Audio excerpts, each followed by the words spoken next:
So that's the unique thing about disruption. Some of the examples that I've got here, like when I was talking about the retail, then the next step is Amazon.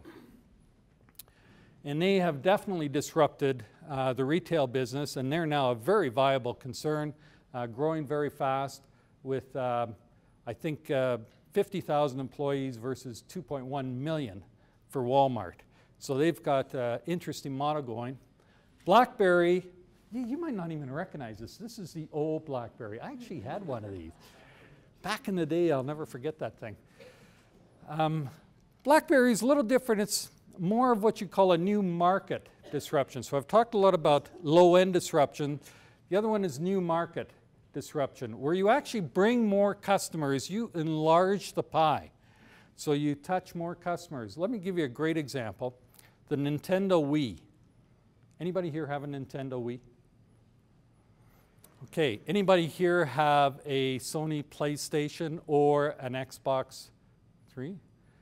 Now, was that the same people? I should have been watching closer, because it usually isn't. And here's what was happening, was there was all this battle between these games consoles, and they were getting more and more sophisticated, and more detailed, and Nintendo went a completely different direction, said, well, what if we targeted people who don't play games? So let's take the technology. We can't keep up with how sophisticated these guys are getting with their graphics and with their complicated algorithms and so on and so forth. So let's go for a simpler model that has something different, which is the motion detection. And absolutely a total new market disruption, because it increased the universe of people interested in gaming. So that's a new market. Digital photography was another disruption that eventually took hold. Big struggles for Kodak dealing with that. The steel mini mills, one of the best known disruptions, because a company called Nucor said, look, you know, like all of this repar and recycled cars, we think we can build something out of that rather than going and mining iron ore out of the mountains. So there's lots of different ways that disruptions can take over industries and be very powerful, but they don't always work. MySpace, what happened to them? They're kind of still around, didn't really float. What do you think about this? Winning idea? It's pretty simple. You can drive around town real quick, easy. What do you see that's a problem with that? Sorry? You know, death trap. Okay, that kind of sums all the comments. We don't need any more. Remember the Segway? It was going to change how we all move. So disruptions don't always work out. And so when you're sitting in a place like this, and you're maybe a realtor, you're saying, gee, Jim, you can't necessarily dive in. Can't necessarily dive into the low end because it might not take off. I'm not really sure what the new market disruption might be. We've all said in here that there's going to be some change. So what does Yogi Berra say? Anybody know one of his famous sayings? It's like deja vu all over again. That's true. And the other one is, when you get to the fork in the road, take it. So that probably doesn't help you much. Here's the options of how you can respond. People can just put their head in the sand. They could be very active in their proactive resistance. One way of doing that would be to get legislation to stop any change from happening. You can just adopt the change. If you say, hey, that looks like a good way to make money, just dive in. Or you can do something that we call resilience. So here's a model that we developed out of the last research, actually, and some other research we've done. We said, well, what if people take a look at whether something is a threat to their organization, or if they have the capabilities inside to make it an opportunity? Well, the easy one is, if it's a low opportunity, low threat, just ignore it. That's just an idea. It's not going to fly. It's the latest idea of Segway. Just ignore it. Now, if it's a high opportunity but a low threat, then you might say, hey, opportunity. We've got particular skills in our operation. We can take advantage of that. We can build a competitive advantage on it. So there'd be proactive adoption.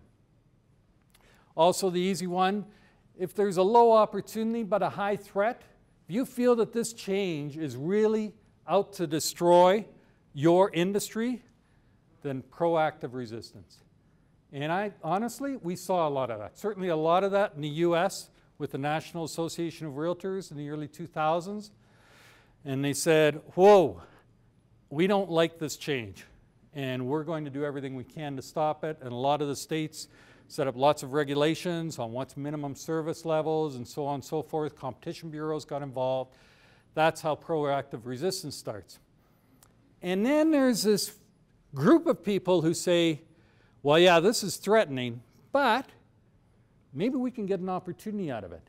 We're just not sure. So that's where we focus our attention.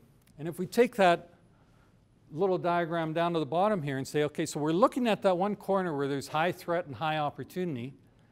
And let's layer on top of that the measure of urgency. In other words, how fast is this going to come about? And on the horizontal axis, your experience with making risky decisions. Because what's been found in the research is if you make a decision, a business decision in one area, and it's high risk, and it's successful or negative, that will greatly influence your confidence in doing another risky decision, even if it's in a totally different area, totally different circumstances. So you can build up some confidence in your ability to deal with issues as they come about. Okay, so in this matrix, if you have negative risk experience, in other words, the risky decisions don't really work out for you, and there's no big urgency, well, you'll just defer. So you'll just sit back, say, I don't want to be a part of this, and I don't see any need to be a part of it. Also, though, if there's low urgency and positive risk experience, you might monitor. And it's my sense, I would be willing to bet that a lot of the realtors in here, and by the way, according to the stats I have, somewhere in the order of 2/3 of the people in here are either agents or brokers. And I think because you're interested and you come to something like this, you're probably in this box. You're monitoring, you're saying, well, I'll just keep an eye on what's going on out there. If there's high urgency, so if it becomes very soon that the change is going to happen, but you still had bad risk experience, you'll acquire. So you'll find another firm, maybe a smaller firm, that's adapting very well, or somebody from another industry that's helped adapt into your changes in their industry. Say, well, I'm going to acquire those skills. I'm going to hire some new people. I'm going to hire a consultant. I'm going to acquire another firm, get myself up to speed. And finally, most resilient people will try over time to get themselves to a position where they can adopt. So if you see that change is going to happen in 3 to 5 years, you'll slowly build up the resources, the capabilities, so that you can adopt when it comes along. You'll notice I put a circle around the right side as an area where managers should really focus. Now, how do you make sure that you get to that side of this chart?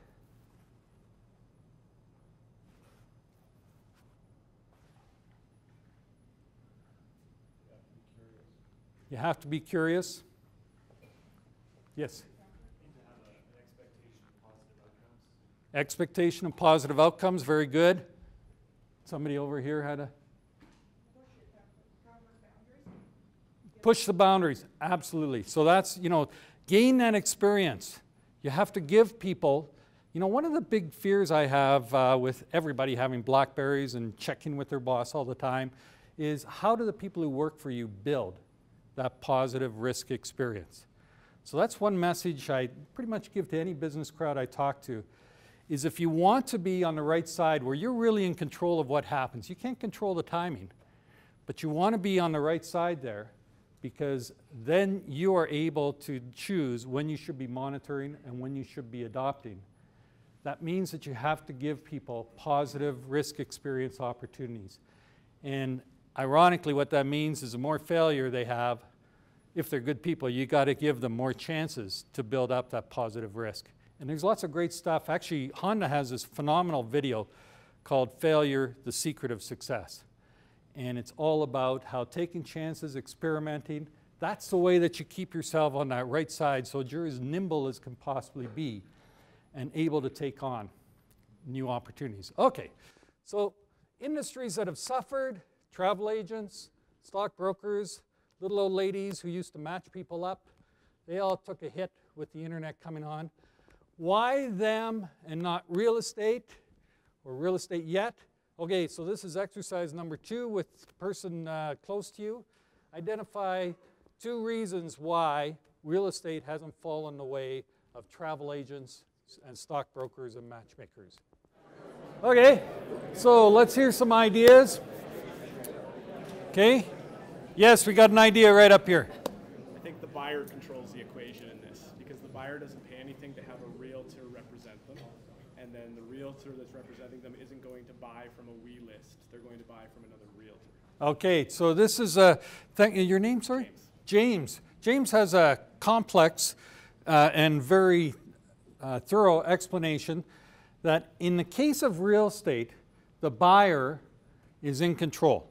The buyer sees all the selection, the buyer has an agent on their side that they don't even have to pay, at least visibly. They don't see the payment, and then that agent will be looking for other agents to connect with. They're not going to go to WeList, they're not going to go to, can I say names? Am I in trouble if I say that? Anyhow, they can't go to any of these free services, or they won't, because they value a realtor on the other side, so the equation gets largely controlled that way. That's kind of got it? Yeah. Okay, any other ideas? Yes? This transaction is fairly complex, but it's something that people only go to every 5 to 10 years, as opposed to traveling or buying stocks or maybe getting married every 5 to 10 years. Okay, so it's complex. Sorry? Oh yeah, so what he was saying was a house transaction, buying your own home, it's complex and it's infrequent. So you don't do it very often, and there's a lot of, there's lawyers and there's engineers and there's, oh my God, it's hairy, it's confusing, and it's big. It's a big purchase. Maybe not quite, well, for some people bigger than getting married, but it's big. Okay, yes? The biggest risk, the homeowner. It's a conscious investment, probably, yep. And you're not willing to take a chance. So what she's saying is it's the biggest investment people will make. It's their largest investment, and they're not willing to take a chance. Why would you take a chance? Yes? I think the industry has really lobbied to preserve it and preserve itself. Okay, so the industry has done a good job of lobbying or whatever they have to do to preserve their position, yes? Highly personal, highly emotional. Highly personal, highly emotional, so that's a good reason to have an agent on your side. Okay, yes? Personal safety. If you're just opening your house up to people, leaving the most out. Okay, great. So those who didn't hear, personal safety, if you're just opening your house to whoever, how do you know that you can trust them, that something bad isn't going to happen, Alan? Education. Education, can you? A large amount of information that someone needs to know specific area. Okay, so you get that expertise, the education, the realtor will help you to understand the community, what's happening in the community, what's coming up. Very good, Stuart? It's a highly diversified product. Yep. You don't have very much standardization, so one home, one area is completely different than a house that's 3 doors down.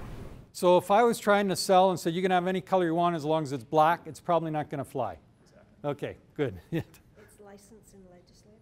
Licensed and legislated, very good. So, people can't just hang up their shingle, hello, I'm your friendly neighborhood realtor. And by the way, I did pass the course.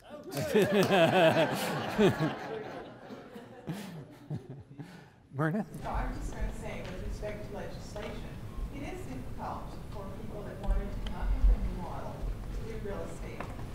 In fact, the whole industry found out what our challenges were when people tried to do that. Okay, so the legislation itself limits the options. So sometimes people have good ideas, but because of the legislative infrastructure in place, okay, competition issues and so on and so forth, it actually binds you in. So it's good. And somebody had actually said that it protects your position, but it could be a negative in terms that it limits you from growing into new areas. Very good.